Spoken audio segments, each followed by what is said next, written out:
Je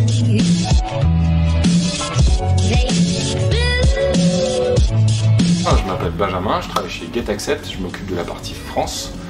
Ça fait 2 ans qu'on fait ça, aujourd'hui on est présent dans 6 pays. Et moi mon travail au quotidien tout simplement c'est d'accompagner les équipes françaises. Beaucoup de recrutement, beaucoup de ventes et beaucoup d'opérations sur le terrain pour faire en sorte qu'on scale correctement sur ce marché. Alors GetAccept c'est très simple, c'est un outil de signature électronique qui est destiné aux commerciaux. Donc l'idée c'est pas simplement d'envoyer un document à quelqu'un qui va pouvoir simplement le signer, c'est de rajouter plein de petits éléments marketing qui vont aider à la vente comme de la vidéo d'introduction, du tracking de documents, le fait que le document soit relancé automatiquement, qu'on puisse également l'envoyer par SMS et toutes ces petites actions vont faire en sorte que ce document va avoir plus de chances d'être signé par le destinataire. Dès le début, en fait, dès le premier contact avec le client, ce qu'on essaie de faire, c'est de closer un premier rendez-vous, un premier appel de découverte du client.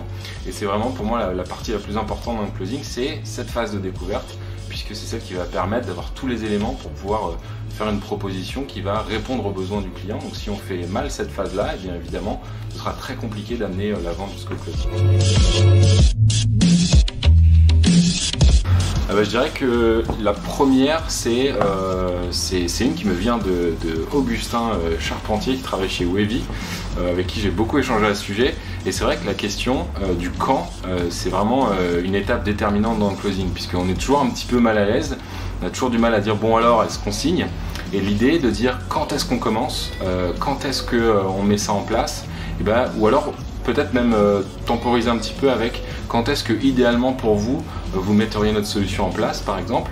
Et bien ça c'est le client va donner une réponse, il va donner une timeline, il va dire 2 semaines, 3 semaines, 1 mois, et à partir de cette réponse on peut dire ok, donc ce qui veut dire qu'on peut signer aujourd'hui ou la semaine prochaine, etc. Donc cette question du quand, ce serait vraiment la première technique que je mettrais à l'œuvre, puisque ça enlève tout un tas de frictions en fait qui n'ont pas forcément besoin d'être là. La deuxième, c'est une question que moi je pose en toute fin du cycle de vente, c'est de demander au client avant d'envoyer la proposition, qu'est-ce qui peut vous empêcher de signer notre proposition aujourd'hui? Très souvent, on part sur comme on a du mal à closer ou à être un petit peu agressif à ce moment-là de la vente, on prend toujours des pincettes.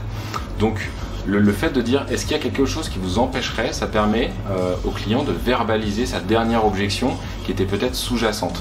Quand on dit tout va bien, c'est bon, je peux vous envoyer notre proposition, les gens ne diront jamais non parce qu'ils veulent toujours avoir la proposition pour pouvoir l'étudier, mais simplement ils ne vous ont pas dit qu'ils pouvaient la signer. Donc poser cette question, ça va également aider vraiment à soulever la dernière objection. La troisième technique de closing, je dirais que c'est d'utiliser les outils qui sont à notre disposition sur le marché pour être le plus performant possible. Donc je parlais tout à l'heure de GetAccept, ça c'en est un parmi d'autres, mais utiliser des outils comme ça qui combinent signature électronique, tracking de documents pour être plus précis, peut-être un chat sur le document pour interagir avec le client en cas de friction au dernier moment. Utiliser tous ces outils technologiques, ça va évidemment également aider dans la conversion en signature du document.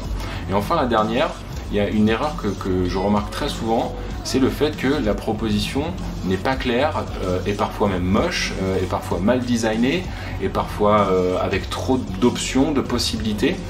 L'idée, quand on a bien fait son travail justement de découverte, comme on parlait tout à l'heure, c'est d'amener une proposition qui soit honnête, concise, qui donne tous les éléments de paiement, de rétractation dans un beau document de 4-5 pages hyper bien designé, et de mettre éventuellement toutes les conditions générales et les choses un petit peu plus complexes en pièces jointes ou dans un autre document commercial, ce qui va permettre au client de se dire ok, dans ce document de 4 pages très beau, j'ai tous les éléments qu'il me faut pour pouvoir prendre une décision.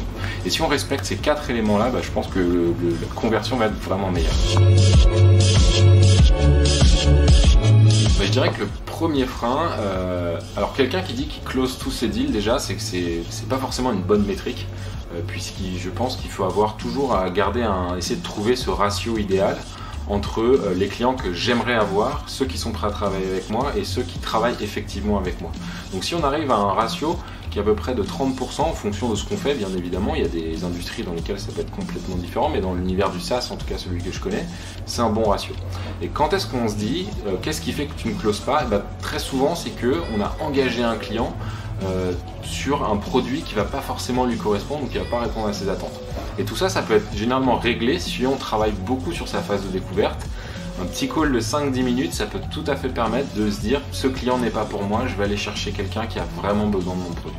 Après, il y a toujours des méthodes aussi pour réengager son client quand ça ne close pas. Donc l'idée c'est que par exemple si un client nous dit mon budget se débloque dans 3 mois, dans 6 mois, je ne peux pas vous donner une réponse tout de suite. Les bonnes méthodes pour faire en sorte que le client ne nous oublie pas, c'est de lui envoyer du contenu et de lui envoyer de la valeur en continu pendant tout le cycle de vente. Ça peut être par exemple des témoignages clients.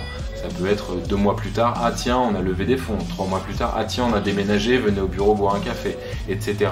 Et le nurturer en permanence avec des éléments positifs et pas être super agressif et insistant dans sa vente alors que le client n'est définitivement pas prêt à signer. Donc ça c'est une bonne manière qui nous garde en tête.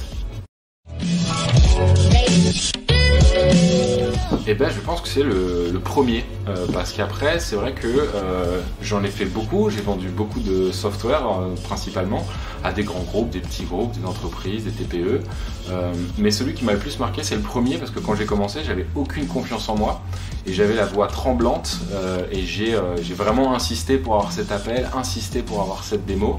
Ça s'est franchement très mal passé mais je ne sais pas par quel miracle le client a signé et en fait c'était un déclencheur pour moi parce que je pensais à l'origine pas du tout être fait pour ce métier et le fait que ça fonctionne en fait, et ça m'a fait rentrer dans une excitation qui a fait que depuis ce jour-là je me suis dit je voudrais toujours recommencer et faire passer toute ma carrière dans la vente. L'idée générale, c'est la vélocité commerciale, c'est quelque chose de super important. Maintenant, il y a un petit défaut que je repère très souvent, c'est que les commerciaux, ils mettent très souvent beaucoup d'agressivité, pas verbale bien entendu, mais beaucoup d'ardeur à closer en fin de process.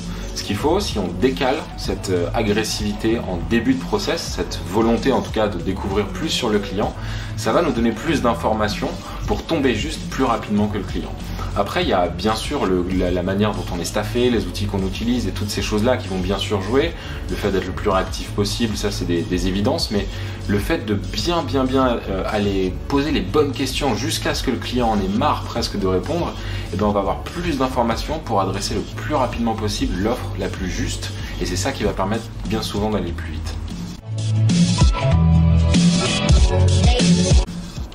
C'est un conseil qui est un petit peu particulier parce que ce qui m'a permis en fait d'évoluer dans ma manière de vendre, puisque parfois c'est vrai qu'on a l'impression de tout bien faire. On a l'impression d'avoir fait une super découverte, une super démo produit, une super présentation, super meeting de closing et pourtant ça n'arrive pas. Et j'ai reçu un conseil, c'était d'essayer de comprendre la motivation personnelle des gens à acheter quelque chose. Et donc en fait le fait d'utiliser ça dans certains cas, ça peut complètement débloquer des ventes. Du type, quels sont vos objectifs pour cette année, comment vous allez y parvenir, quels sont les outils que vous avez mis en place pour y arriver, et vous personnellement, qu'est-ce que vous avez à gagner dans votre organisation. Et en utilisant les réponses que la personne va vous donner, on va pouvoir inscrire la personne dans cette décision, mais de manière personnelle, et non pas professionnelle comme on achète un software ou un nouveau produit. Et utiliser la motivation personnelle des gens, c'est vraiment quelque chose qui a changé dans ma manière de vendre. Pour moi, pour presque résumer la vente, c'est une histoire d'humain. Et je trouve qu'aujourd'hui, dans les startups à succès, il y a un manque d'humain dans la relation à la vente. Et je pense que c'est vraiment quelque chose de super important. Quand on perd un deal, de rester hyper souriant. Quand on gagne un deal, de rester super humble. Et moi, c'est ce genre de qualité que j'ai retrouvé aussi chez Dreamcatcher Sales, qui va m'aider à accueillir de nouveaux talents commerciaux. Et ce que je recommande d'ailleurs à tout le monde, parce que c'est vraiment des nouveaux modèles qui sont super efficaces. Et le fait de ne pas de redonner un petit peu aux sales ces blasons qu'ils méritent bien, ben je trouve que c'est vraiment une super initiative et je remercie 1000 fois Dreamcatcher Sales de m'avoir reçu aujourd'hui.